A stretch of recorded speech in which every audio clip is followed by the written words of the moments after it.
Greetings students, my name is Rahema Javeed. I am an Ask IITian in-house expert for biology and I have been associated with Ask IITians since 3 years. Now anyone of you who has probably been to the zoo must have seen a large number of animals, and each of these animals look different from other animals. The animal world is immensely diverse and our understanding of it has been greatly enhanced by analysis of DNA and study of evolution and development. In this presentation, I will take you through the various high-level grouping of animals together with an overview of biology of each group of animals. So, the topics that we are going to cover include the basis of classification, in which we'll be going through the various characteristics on the basis of which the animal kingdom has been classified. Then, we'll be discussing about the various high-level groupings that are known as the phylums. So, the animal kingdom includes 10 phylums in all, and the first phylum is the phylum Porifera, which includes the sponges. The second phylum is the phylum Coelenterata. The third phylum is the phylum Ctenophora, in which we'll be knowing the characteristic feature that is known as the bioluminescence. The next phylum that we are going to discuss is the phylum Platyhelminthes, which includes all the flatworms in the world. Then we'll be discussing about the phylum Aschelminthes, which are also known as the roundworms. Next, we'll be discussing about the phylum Annelida, which look like roundworms, but they are different from the roundworms in the way that they have segmentation. Next, we'll be discussing about the largest phylum in the world, that is the phylum Arthropoda, and they include the insects. Then we'll move our discussion towards the phylum Mollusca, which are the soft-bodied animals. Then we will be having our discussion about the phylum Echinodermata, and the last phylum that we'll be discussing is the phylum Chordata, which include the animals having the notochord. So let's start. So now we'll start off with what comprises animal kingdom. So the animal kingdom comprises of multicellular eukaryotic animals. And the animal kingdom is one of the 5 kingdoms given by R.H. Whitaker. That is the 5 kingdom classification scheme. The classification of the animal is based on mainly, there are different characteristics. And the main features are the habitat, level of organization, symmetry, etc. So, the topics that we are going to cover include the basis of classification in which we'll discuss all the various characteristic feature on the basis of which the animal kingdom has been classified. And then I'll be giving you an overview of the classification of the animals. Then we'll discuss about all the high-level groupings of the animal kingdom. So these high-level groupings are actually called phylums, and there are 10 phylums into which the animal kingdom has been divided. The first phylum is the phylum Porifera, and in the phylum Porifera you will find all the cellular level of organization animals, and these are the sponges. The next is the phylum Coelenterata, and these animals include Hydra, etc. And the next is the phylum Ctenophora, in which this is a small group, and the characteristic feature of these animals is bioluminescence. So these are a little different group of animals. After the phylum Ctenophora, we'll be discussing the phylum Platyhelminthes, which includes all the flatworms. Then we'll move on to the phylum Aschelminthes, which include all the roundworms. Then we'll discuss about the phylum Annelida. These are also round cylindrical animals, but they have metamerism, that means segmentation in their body. Then we'll discuss the phylum Arthropoda, the largest phylum, and these includes the insects. Then we'll move on to the phylum Mollusca, that includes all the soft-bodied animals.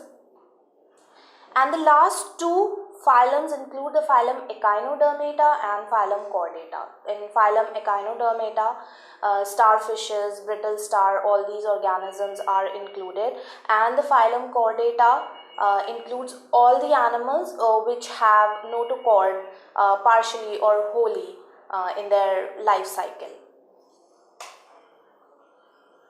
So, our first topic of discussion is the basis of classification. These are the various characteristics on the basis of which the animal kingdom has been classified. And the first basis of classification is the level of organization. So, in the level of organization represents the hierarchy. This level of organization, it represents actually the hierarchy of body organization and systems.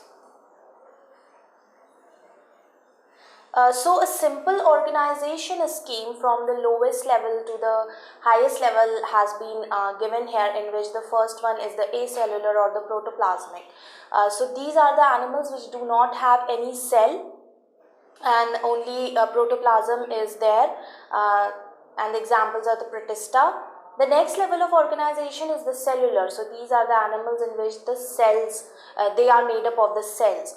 And in the cellular level of organization, there is the colony level of organization, which is shown by the volvox, and there is aggregate level of organization, which is shown by the sponges. The next three level of organization includes the tissue level, the organ level, and the organ system level. So the tissues are a group of similar cells performing the same function, and this tissue is then organized into the organ level, into organs, and this organ level is organized into the organ systems. And the examples are nematic helminthes onwards. Our next level of organization is the symmetry.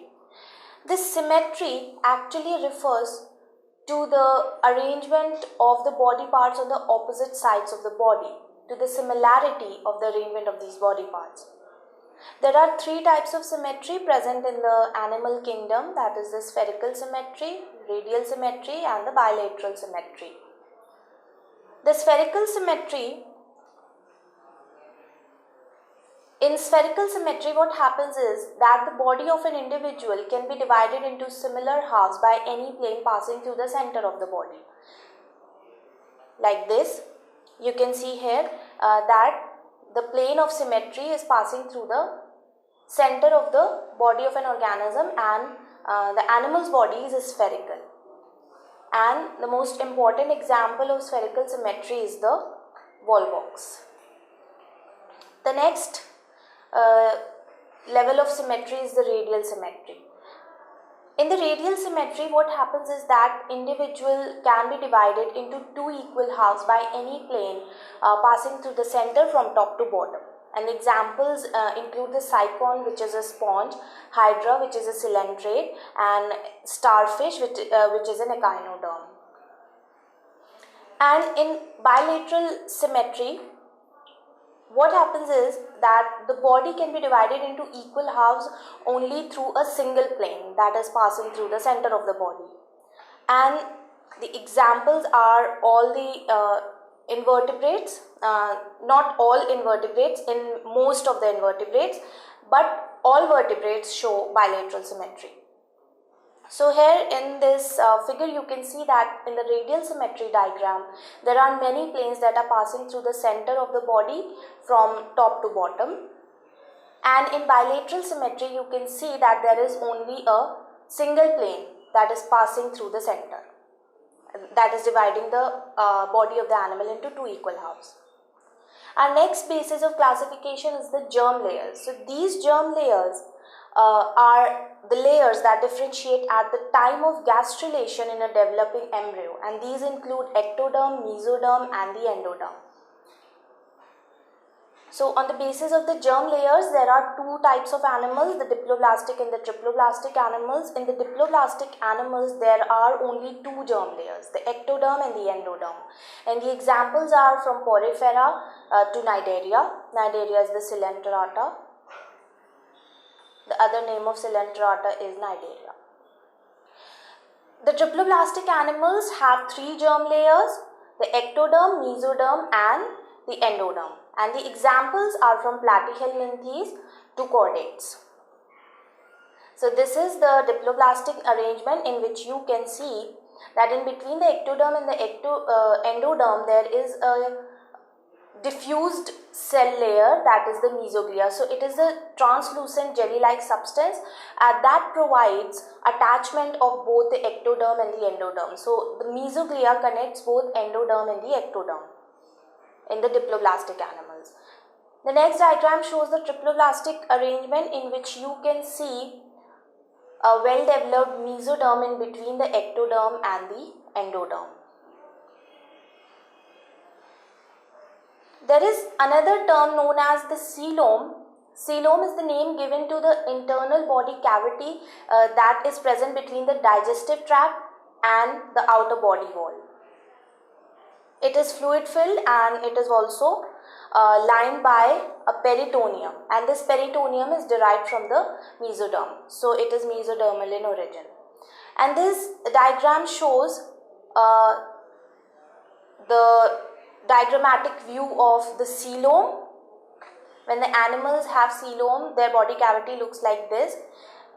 There is another arrangement known as the pseudocoelom. So when the animal has a pseudocoelom, it looks like this, the body cavity looks like this, and if the animal is acoelomate, that means it doesn't have any coelom, it looks like this.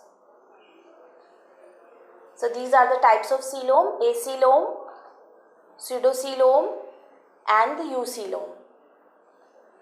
The examples of acoelom are the Porifera, Coelenterata and Platyhelminthes, that are the flatworms, and examples of pseudocoelom are the roundworms, that are the nematodes and rotifers.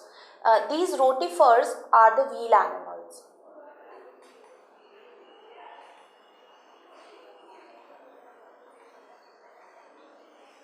And the examples of the eucoelom include the higher invertebrates like annelids, echinoderms, and chordates are also eucoelomate animal.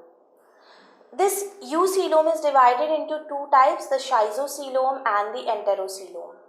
In the schizocoelom, what happens is that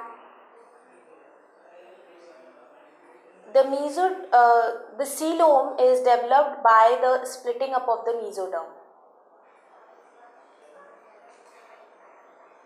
So in schizocoelom, the coelom is formed by the splitting of mesoderm.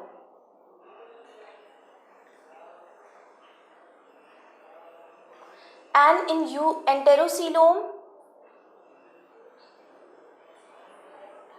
the coelom is formed by the pouches that are pinched off of the digestive tract.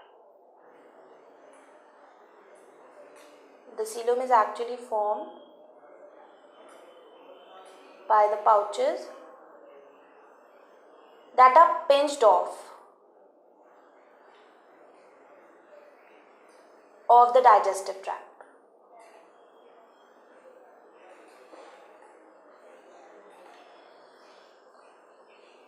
Our next basis of classification is the body plan. The animals can be classified on the basis of the body plan as the cell aggregate plan. The next is the blind sac plan, and the last one is the tube within a tube plan. So in cell aggregate plan, the animals do not have any tissues or the organs like the sponges. In the blind sac plans, the body is made up of cells, and cells are organized into the tissues, and the digestive tract is not well developed. It has only a single opening which serves both for ingestion and egestion, like in the coelentrates and the flatworms. In tube within a tube plan, organ systems are present, and there is a well developed digestive canal which has 2 openings that serves both for, one serves for the ingestion and the other opening serves for the egestion. This tube within a tube plan is divided into 2 other groups, the protostomes and the deuterostomes. So in protostomes, what happens is that the mouth develops first and anus develops later. And in deuterostomes, anus develops first and mouth develops later. And protostomes are annelids, mollusks and arthropoda, and deuterostomes are echinoderms and chordates. Our last basis of classification is the presence or the absence of notochord. And on the basis of the notochord, animals are divided into non-chordates because they do not have a notochord, and chordates because they have a notochord. So this is the difference between the non-chordates and the chordates. This notochord is actually a rod-like structure which is made up of cells. So this blue region in the middle of this animal shows the notochord. So students, we finished discussing about all the various characteristic features on the basis of which the animal kingdom has been classified, like the habitat, level of organization, the germ layers, and presence or absence of the notochords. And in the next part, you will be seeing the various ways in which the classification of the animals has been done. So stay tuned.